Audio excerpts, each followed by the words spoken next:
There is a story whispered in Vulcan circles, told rarely and never in public. It begins with a moment so improbable, so unthinkable, that even the most disciplined Vulcan minds were shaken. The day came when they realized that a young, chaotic species from a small blue world might surpass them. Not through logic, not through centuries of refinement, but through something far more unsettling, the refusal to accept limits. That was the day Vulcans understood that humanity could not be contained. At first, the Vulcans thought they had humanity figured out. A people still fumbling with warp drives, fractured by wars, guided more by emotion than reason. To the Vulcans, humans were students at best, undisciplined children who needed careful guidance, guardrails, and patience.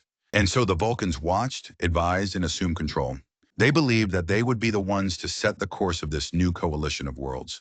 But then came the incident at Wayton's Rift.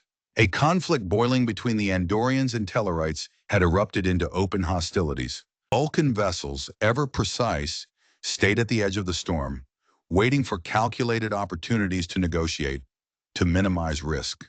Yet a single human ship, the Horizon, plunged directly into the fray, its engines barely holding together.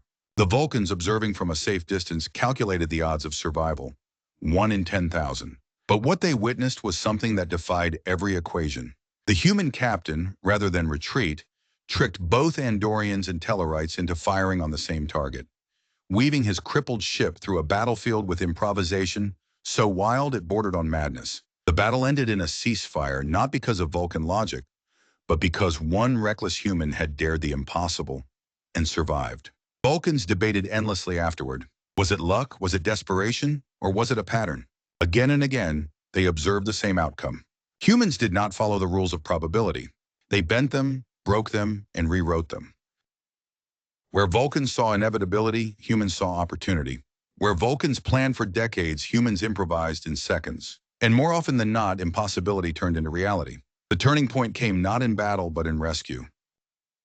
A Vulcan science vessel had been trapped in a collapsing singularity. Their logical calculations left no path to survival, no trajectory that could escape the pull. They accepted death calmly, prepared to record their final observations. And then a battered human freighter, outdated, underpowered, half-broken, slammed into the event horizon's edge with engines screaming. Its captain shouted across the comms, "Hold on! I've got an idea!" An idea, not a plan, not a calculation. An idea.